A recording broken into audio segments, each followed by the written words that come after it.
You're watching Spectrum News 1. It's 8 o'clock.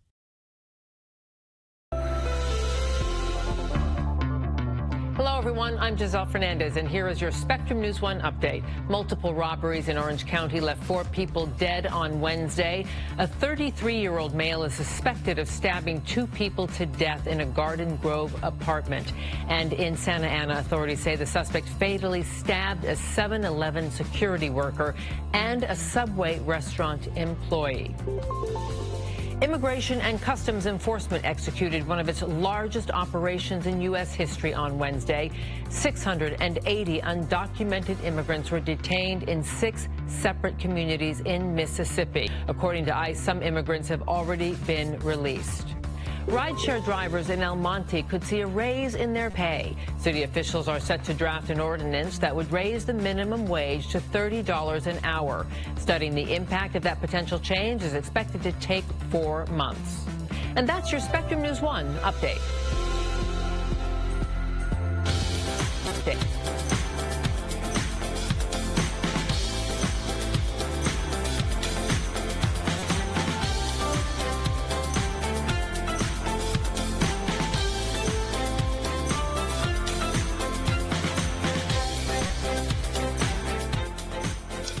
Communities across the country are calling for an end to white nationalism and gun violence.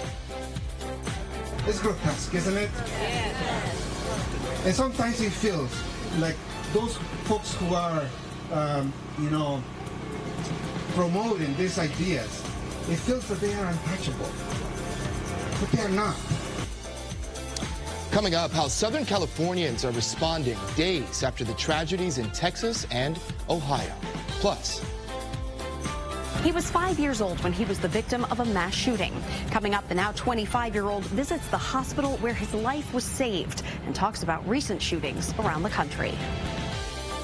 Oh, such complicated times we live in, right? Hello, everyone. This is Thursday, August 8th. This is the Beat on 1. Happy to be with you all. That's right. Hyper local news coming at you on this Thursday morning. And it is Thursday, which means Friday Eve.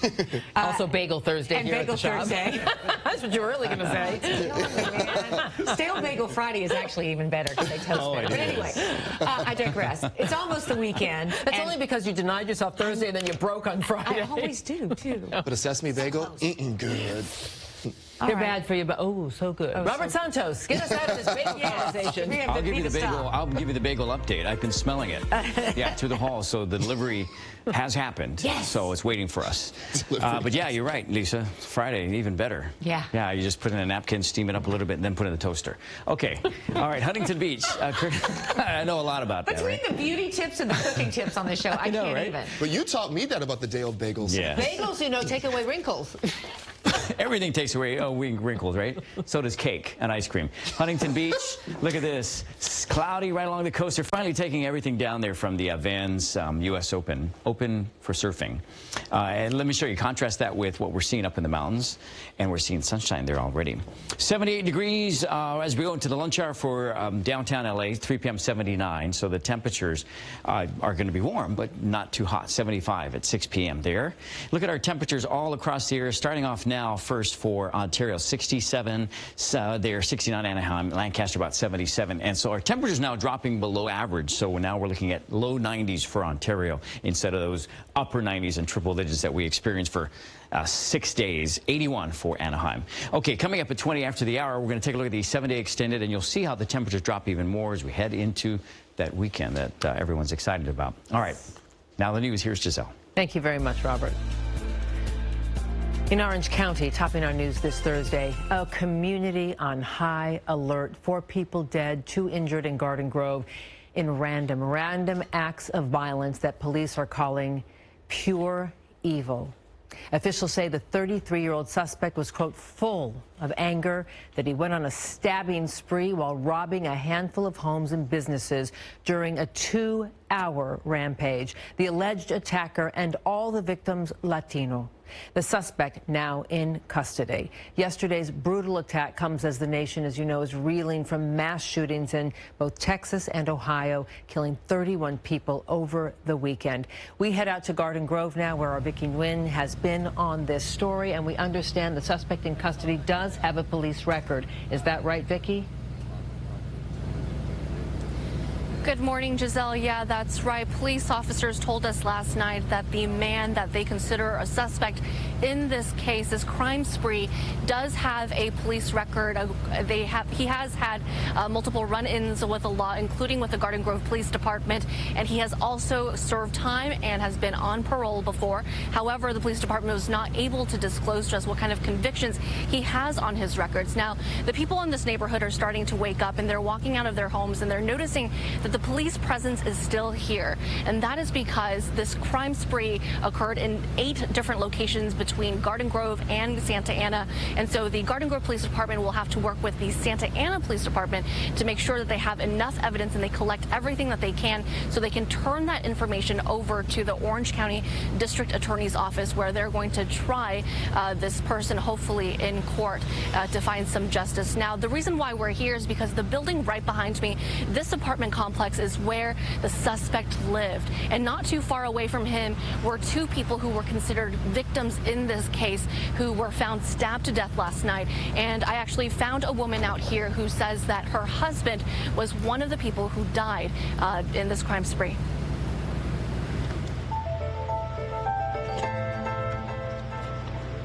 A series of deadly stabbings and robberies that left 4 people dead and 2 badly injured brought Darina Halbrick and her kids rushing back to Garden Grove after they've been out of state. I want to know about my husband, if he's the one who survived or he died. Darina's 64-year-old husband shared an apartment with a male roommate in the Casa de Portola apartments in Garden Grove.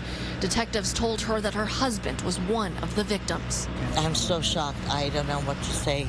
I'm just exhausted. I have to know where he is. I went to UCI hospital. He's not there. They cannot give us answer. I have to know what's going on with him. Garden Grove police say a 33-year-old man started his violent rampage by breaking into his neighbor's unit in his apartment complex and later returning to kill the 2 men inside. Police say he went on to attack and rob people at several other sites in Garden Grove and the neighboring city of Santa Ana. At one point, police from both departments were investigating at least 8 crime scenes. It's pure evil when this happens, and we don't see this happen every day. This is one of those things you see one time in a career. Lieutenant Carl Whitney says the suspect was finally stopped in a parking lot of a 7-Eleven in Santa Ana by undercover officers. I've worked here in Garden Grove for 30 years. This is the first time I've ever seen something like this, where we have a suspect kill 4 people in one day and attack other people that just are innocent victims. The lieutenant says detectives are going to be talking to witnesses through the week, and they'll be collecting as much evidence as they can to make sure they have a solid case to seek justice for everyone involved, especially the victims' families, like Darina Halbrick. Darina's husband was confirmed one of the victims who did die in the apartment complex behind me, and the lieutenant did say that the motive is still unknown, and he does believe that none of the victims knew the suspect in this case. Giselle? Totally random. How frightening. Thank you very much, Vicki. Keep us posted. Well, in the wake of 2 mass shootings that left 31 dead, communities across the country came together to hold candlelight vigils. Their message, a call to action against white nationalism and gun violence. And right here in Southern California, dozens showed up in Pasadena, all in unity. The vigils came the same day President Donald Trump visited El Paso, Texas, and Dayton, Ohio. He met with victims' families, first responders, and also law enforcement officials. They have done an incredible job. Both places just incredible. And the enthusiasm, the love, the respect, and also the telling you, let's see if we can get something done. And Republicans want to do it, and Democrats want to do it. In Dayton, Ohio, hundreds gathered outside of Miami Valley Hospital to protest his visit. Mayor Nan Whaley spent some time with the president and was critical of his response. I was really like, you know, Mr. President, we need to see action. We need to see something done on gun control, specifically on gun control. We're going to do something. That was his response. Yes. In a speech earlier this week, the president denounced white nationalism, but took no responsibility for what many of his critics have called inflammatory rhetoric on race. Our Kristen Lagos spoke with one local woman about her reaction to the president's response to the mass shootings. Words aren't everything, but they are enough for Lauren Pressman. And today, she refused to stay silent. Because it could happen anywhere, and it can happen here.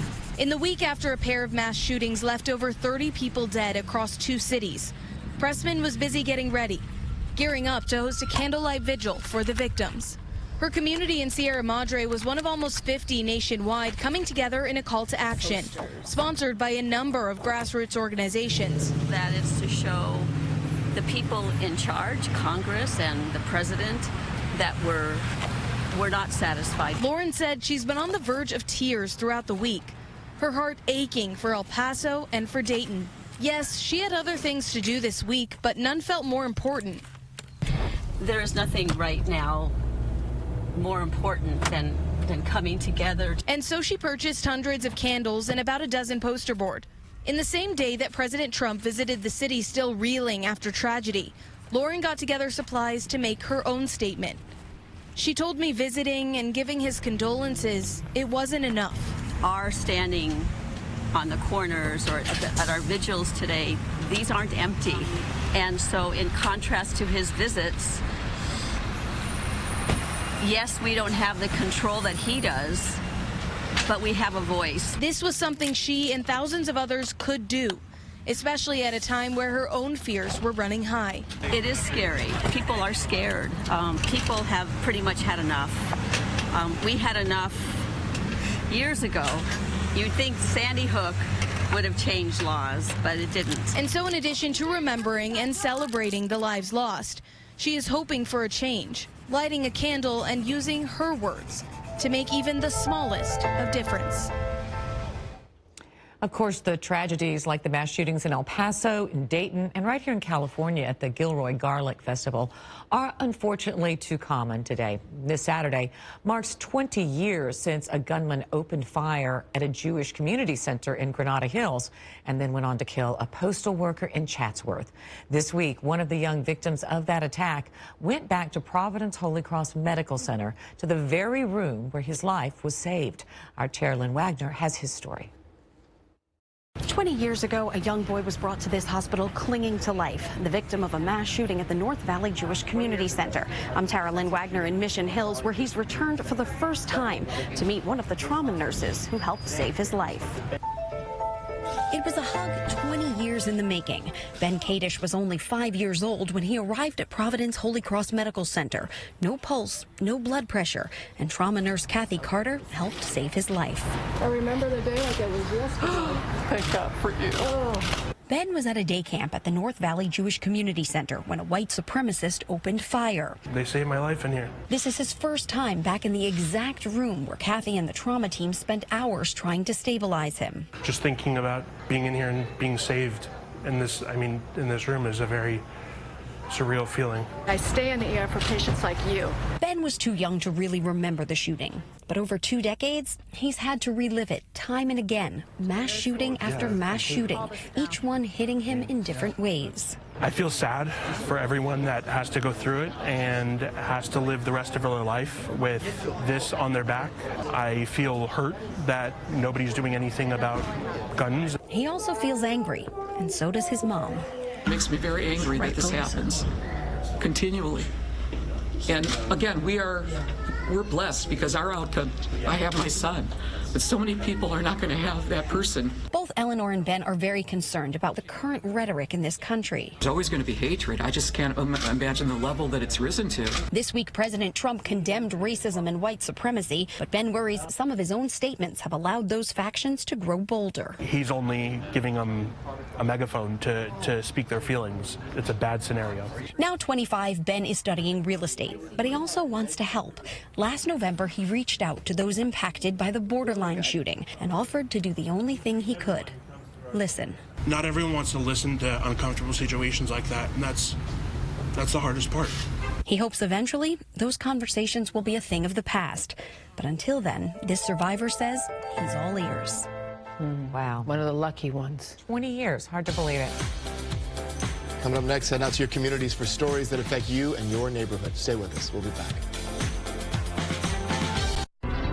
Since becoming a pilot, my favorite place to fly is Southern California because Los Angeles is gigantic. It's huge. But when I start to fly, the higher I get, the smaller the area gets. There are small communities within that large area. And when you have a channel like Spectrum News 1 who cares about these communities, that's special. That's different. And that's something I'm proud to be a part of. I'm Chris Leary, anchor, Spectrum News 1. With all of the different scenes that Southern California has to offer, there's only one place that brings them all together, and it's the SoCal Scene. Join our Melvin Robert for the ultimate insider's guide to arts, culture, events, and entertainment all across Southern California. The SoCal Scene, hosted by Melvin Robert, Wednesdays at 9 on Spectrum News 1, exclusively on Spectrum. The issues that are happening now in Southern California affect all of us. I have 2 young kids, and I really want them to grow up here. I want them to stay here, and not just because I'm their mom, but because I think Southern California is a great place to live. That's my mission, because I really feel it's important for everyone to be informed but not be afraid. I'm Alex Cohen, anchor, Spectrum News 1. Los Angeles is the reason that my family exists. I met my wife in Silver Lake. My baby was born in downtown Los Angeles. She's a musical child, which it makes sense because we're a very musical family, and we all get to live in this community that gives so much back to us. Being a journalist is being a storyteller. There's a vulnerability that you express that taps into the vulnerability in other people. Spectrum News 1 is engaging and sustaining a conversation that you don't find anymore. I am Amrit Singh, anchor, Spectrum News 1.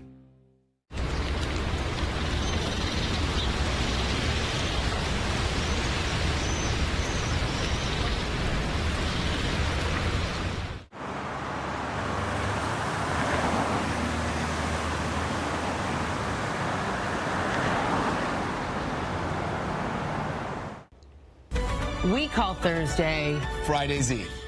We're almost Happy there. Friday's Eve, all of you. Happy Friday. The Beat on One, we are dedicated to giving you what we call hyper-local news, and we mean it. That's right. Stories about your community from your community. It's news, events, information that impacts you. That's right. Check it out. LA could get a pilot program focused on enforcing cleanup along portions of the LA River and West San Fernando Valley. The program was proposed yesterday by a city councilman because of unsanitary conditions, drug use, crime, and homeless encampments growing in the river area. In Redondo Beach, you won't be seeing any e-scooters hanging around. Earlier this week, the city decided not to support a pilot program to bring e-scooters to the South Bay. The mayor went against the program because of complaints he received from residents. Manhattan Beach and Torrance also decided against the program. And in Burbank, city officials are warning residents to drive more carefully in school zones. The speed limit was reduced to 15 miles per hour last November. In the last 6 months, the city has installed about 200 speed limit warning signs, stop sign controlled intersections, and larger crosswalks. The city is aiming to create more speed limit zones, crosswalks, and stop signs near schools by early next year.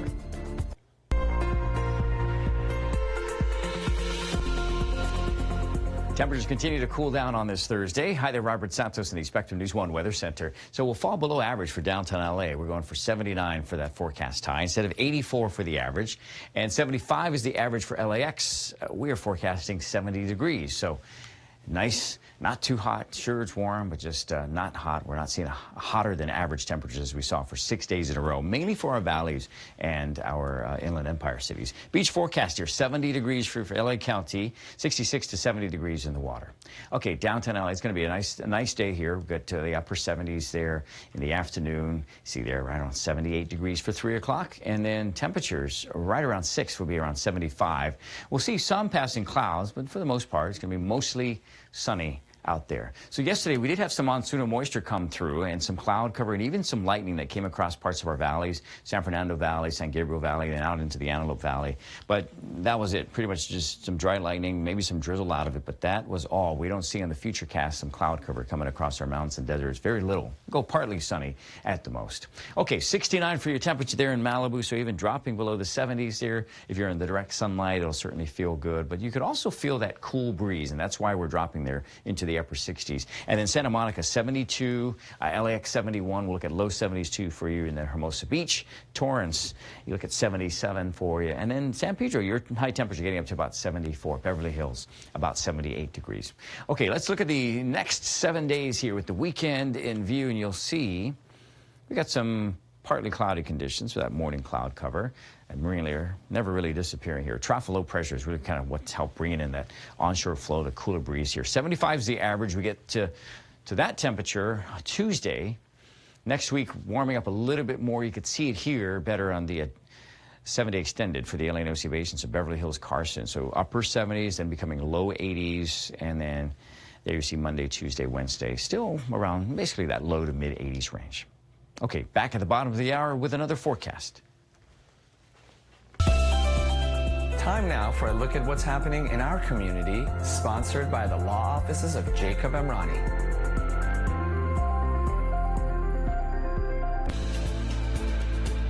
Oh, yes, it's that time again. Can you believe it? Over 6 million kids across the Golden State gearing up to go back to school. Are your kids ready? That's a big one, right? Some 300 underprivileged children in Orange County. They sure are. They're now fully prepared with school supplies they need for success. As our Vicki Nguyen finds, all the items were put together by the nonprofit Operation Be Kind, and how kind they are. Take a look.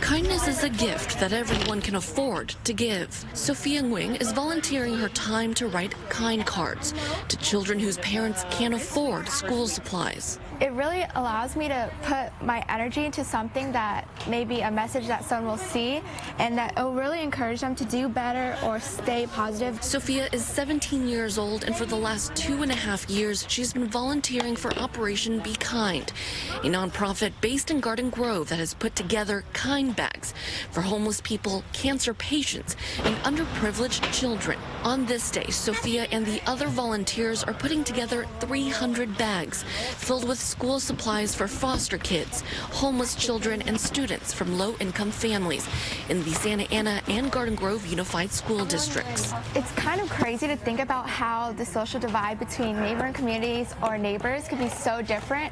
I'm living a completely different life than maybe someone else, a fellow student that goes to my school.